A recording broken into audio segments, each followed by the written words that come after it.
So we've been talking about the importance of having a financial plan for our future. But the big question that's left is, how do I actually get started?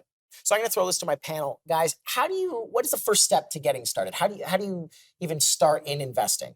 Well, if I am a Gen Z, I would say look at a online platform, go to your financial institution, or seek out an advisor. But get started, as Saijal mentioned earlier, just get started, right? And just put some away every month. Every month, be disciplined in that. That's just the best start. Now, what's the difference between putting my money into a savings account versus putting my money into an investment account? So saving account is basically for your savings. You're not going to earn hardly any interest on it unless you go to a high interest savings account. But I always say you want to have money in your savings for emergency funds. You want to have your money in savings for things that are short-term goals, right? Like that are liquid, that you're not going to take a lot of risk with because you need that money, whether it's to pay for groceries or say a vacation in 6 months. Anything outside of that, you want to think about investing. Because it grows. Right. It grows. And the savings account really should be 3 to 6 months of emergency needs. Okay. Yeah. Right. Are there any apps that help us with investing? Anything that you guys recommend, or is it just sit down with a financial planner, advisor? Well, again, there's many good apps online. You can seek them out, which one you like best, but you can get the basics. But ultimately, in the end, I think having a good advisor to be an ear and a voice to and to be accountable to, you can't beat that. Yeah. What about the people that dive in with high risk, high reward with 10 grand? Or am I better off just like going slow and we talked about this a little bit off air, but just slow and ride the wave? Well, I say high risk, high reward. Or what about high loss?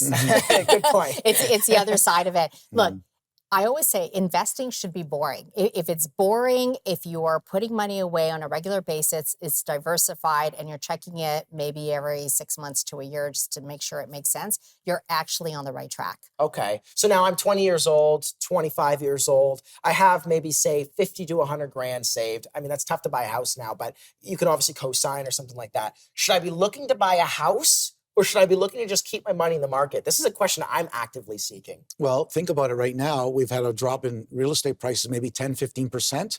So if you just bought, you're in a bad position.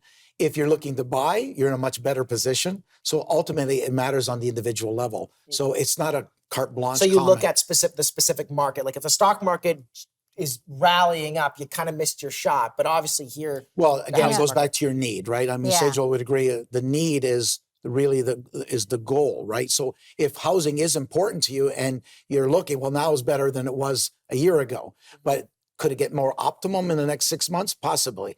Would you say that parents are a good source of information? Obviously, if your dad's a financial planner, they may be. But Saijal, what do you think? I'm going to say no. I think it really does depend. Most parents, and I deal with a lot of parents, they don't know this stuff, right? Financial literacy has not been taught. Unless you actually seek it or you studied it like your dad or like myself, right? I've studied for a long time. So sometimes it's not always the best to go to your parents. And it's an emotional, one thing I like about having a financial advisor is they are in the best interest of you to make money. There's no other emotion tied to it. Like they're not going to like grip it as tightly as you. So they are more smart with, I guess, where they put it. Well, the paradigm of your family, like that can affect the decision making. And it could be a positive paradigm. Maybe they were very good with money and they were very smart with savings and discipline. But Saijal's right. Most have had a horrible experience or too fearful, right? Or they had that one bad experience and never touched that again. They grow up in a household. And they grow up in a household with that mindset. So the paradigms of the parents could be positive or really negative. Saijal, I want to let you close it off. You've got about 20 seconds. Any closing thoughts that you want to leave our audience with? I would just say don't get distracted by the noise. There's a lot of noise out there. There's a lot of fear out there. Just start. This is a long-term game. It really is. And just if you stay disciplined, you put away $100 a month, $200 a month, leverage your employer-sponsored plan. If you have that, you're on the right track. I love it. Well, guys, thank you so much. I appreciate it. And I hope to see you again soon. Thank you. I'ma rule the world, I'ma rule the world, yeah, I'ma rule the world, I'ma rule the world, yeah. 해가 지고 뜰 때까지 I'm up, yeah.